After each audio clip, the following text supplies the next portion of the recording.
A continuación pasaremos a la conferencia de Mia Wagner. La presento brevemente. Es una empresaria, abogada y política danesa. En representación de Venstre, fue ministra de Digitalización e Igualdad en el gabinete de Federico II de noviembre a diciembre de 2023. Se graduó como abogada en la Universidad de Copenhague en 2003 y posteriormente se convirtió en abogada y socia junto con su padre en Wagner Advocater. De 2017 a 2020 fue directora ejecutiva del grupo Freeway.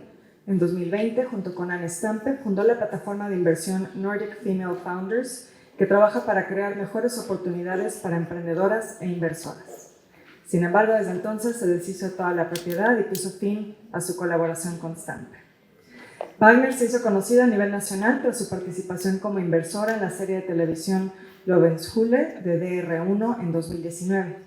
En 2023 también copresentó el documental dramático Matadorne de DR1. En 2021 recibió el premio a la inversión del año en los premios Nordic Women in Tech. Mia, welcome.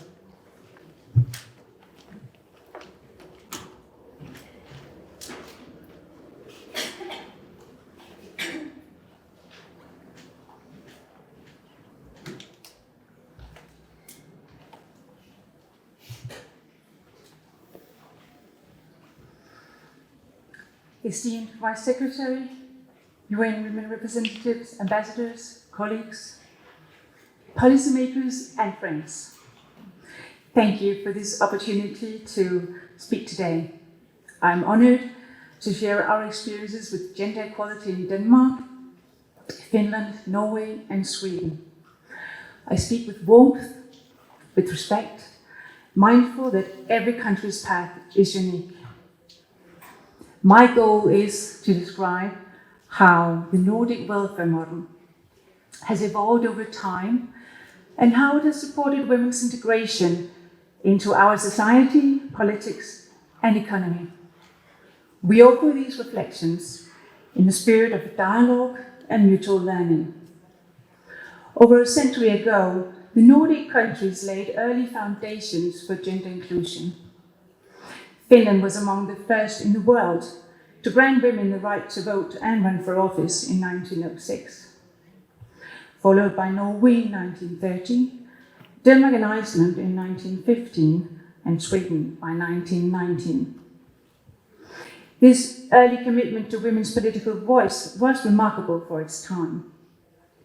After World War II, as our nations built modern welfare states, we found that stable democratic institutions allowed ideas of equality to take deeper root.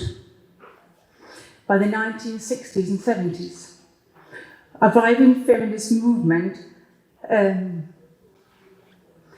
emerged across the Nordics, raising public consciousness and pushing for reforms. This era saw many of the key policies and social changes, from equal right laws to family benefits, that still underpins our society today. In short, the Nordic model of welfare and gender equality did not appear overnight. It is a result of decades of advocacy, political will, and gradual cultural change. A cornerstone in the Nordic welfare approach is universal access to education and healthcare. We have invested heavily in free education for all citizens, from primary school through university, as means to ensure equal opportunity. This has meant that girls and young women have the same access to quality schooling and higher education as their male counterparts. Indeed, women now attain higher education at equal or even higher rates than men. Likewise, healthcare in the Nordics is tax-funded and available to everyone. From a young age, women and men benefit from this social infrastructure. So a talented young woman can attend university without tuition fees and know that her health needs, from routine care to childbirth, will be taken care of. This universal welfare foundation has been crucial in leveling the playing field so that women can pursue careers and public life on equal footing. Women's participation in the labour market is exceptionally high in the Nordic countries. Today, nearly 3 in every 4 working-age women are a part of the paid workforce. This has been a deliberate policy goal for decades. As far back as the 1960s, our governments recognized that encouraging women's employment was not only fair, but also economically smart, effectively doubling the talent pool. We took steps to outlaw discriminatory practices. For example, Nordic governments were among the first to make it illegal for companies to fire women due to marriage or motherhood. In practice, this meant that creating conditions where a child or having a child would not derail a woman's career. I will speak more about our family policies in a moment, as they have been vital for this effort. Representation in public life and decision-making has also expanded under the Nordic model. Women are not only present but prominent in politics, public administration and business. All Nordic countries today have over 40% parliament seats held by women. Compared to Mexico, we see that an even higher female participation is possible. Mexico is one of only a handful of countries where women hold around 50% of congressional seats. It is a testament to your commitment to inclusion, and it means that our legislation increasingly reflects the whole population. In the Nordics, this grew from a culture that encourages women to lead strong civic society advocacy. Denmark's current Prime Minister is a woman, and Finland until recently was led by a young female Prime Minister. Sweden and Norway too have had women at the helm of government, and many female ministers. Beyond politics, women hold leading positions across society. As ambassadors, as police commissioners, CEOs, and head of universities. We are proud of this progress in representation, though we remain humble and aware that truly equality in leadership is an ongoing effort. Importantly, seeing women in power has a self-reinforcing effect. It sends a message to every girl that she can aspire to any role. A pillar in the Nordic approach, one that other countries often ask us about, is our package of parental leave and universal childcare. These policies have been game changers for gender equality in work and family life. In all of 4 countries, when a child is born, parents are entitled to extensive paid leave that they can use to care for the baby in the first year. Our parental leave system are quite generous. For instance, Sweden offers 480 days, that's 16 months, of paid parental leave to be shared between the parents. This is one of the most generous policies in the world. Similarly, Iceland, Norway, Denmark, and Finland also provide around a year or more of combined leave. Crucially, a portion of this leave is reserved for each parent, including fathers on a use it or lose it basis. That design encourages dads to take time off with their infants, not just moms. The principle here is that both parents share the responsibility for early childcare. We found that when fathers take parental leave, it benefits the whole family. It bonds fathers with their children, and it prevents the entire burden of childcare defaulting to the mothers. Equally important is universal childcare once parents return to work. In the Nordics, we provide heavily subsidized, high-quality daycare and preschool available to all families. From a child's first year, they are guaranteed a place of affordable childcare center. This means parents, again, usually mothers, in many societies are not faced with the agonizing choice between pursuing a career or ensuring that their children are cared for. The availability of early childhood education and care subsidized by the state has been essential. It shifts a part of childcare load off families and make it feasible for both parents to work full-time if they wish. I'll add that these childcare services are not only about babysitting, so they are educational high-quality programs that benefits the child's development. So society at large sees this as an investment in the next generation. The combination of shared parental leave, universal childcare, is often cited as a key reason for our female employment rates to be so high. Beyond work and family, the Nordic welfare model has made explicit efforts to protect women's rights and safety in other spheres. One critical area is the fight against gender-based violence. All Nordic countries have strong laws and enforcement against domestic violence, sexual assaults, and harassments. We are committed to provide services like shelters, crisis hotlines, and legal procedures. We have specialized police units, prosecutorial processes have been developed to handle domestic abuse cases with sensitivity. Public awareness campaigns challenge the societal attitudes around abuse. We've also seen a strong Me Too movement in our countries, which revealed that even in relatively gender-equal societies, harassment and abuse had been unreported. This prompted us to redouble our efforts to ensure safe workplaces and communities. Another fundamental aspect is reproductive rights. The Nordic countries have for decades recognized a woman's right to make decisions about her own body. Since the 1970s, all our countries have provided legal and safe access to abortion. This is a part of the public healthcare system. We are staunch advocates for women's sexual and reproductive health and rights.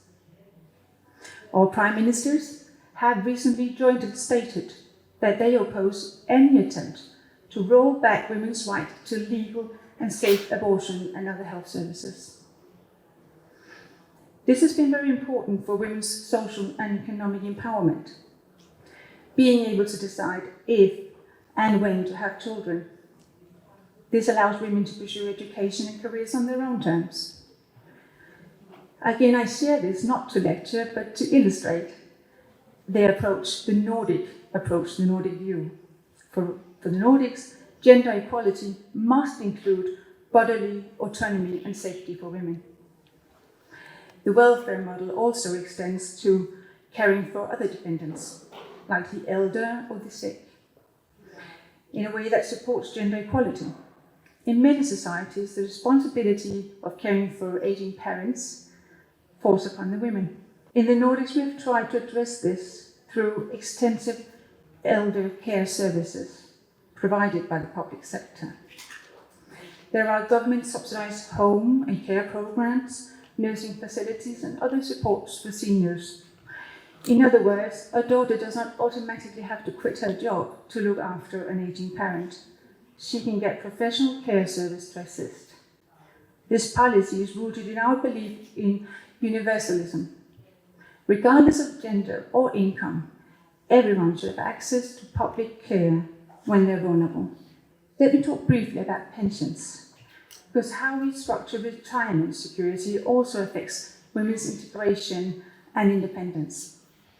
Our pension systems are largely based on the individual as well. Each worker earns pension entitlement through her own work, with taxpayer-funded basic pension ensuring a minimum. However, we have noticed that even with this system, a gender pension gap persists. Women's pension, on average, are lower than men's. The gap ranges widely between from 28 to maybe some 5%, but these differences partly come from structure of each country's pension scheme, and partly from the fact that women still earn less and work part-time. So far, I've spoken about the choices and structures that have helped the Nordic countries to support women's integration in society, politics, and the economy. Our welfare model, characterized by this universal service, strong public support for families, and egalitarian ethos. it has indeed enabled many women to thrive. Women in the Nordics are on average healthier, more educated, and more economically independent than ever before. But in the spirit of honesty, I must also say there is still plenty of work to do. We continue to wrestle with challenges and gaps in our quest for full gender equality. The gender pay gap remains stubborn. Despite all equal pay laws and widespread workforce participation, women in the Nordic countries still earn less on average than men. The gap is smaller than in many other parts of the world, but it's there. Nordic countries have gaps in the mid-teen percentage range. This gap is partly due to occupational segregation. Women are overrepresented in lower paying sectors like care and education, while men dominate some higher paying industries. It's also influenced by women working part-time after having children. Another challenge is the underrepresentation of women as entrepreneurs and in top leadership positions. Women in the Nordics are highly present in the public sector and in middle management. But when it comes to founding companies or leading large corporations, they're still a minority.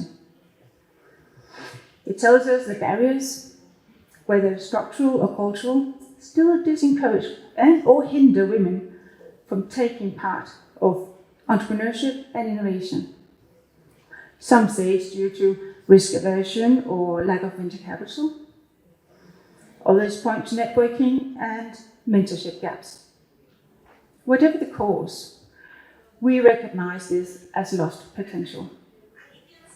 All 4 countries have initiated programs to boost female entrepreneurship, from innovation, incubators for women, to networking forums, to highlighting successful women business owners as role models.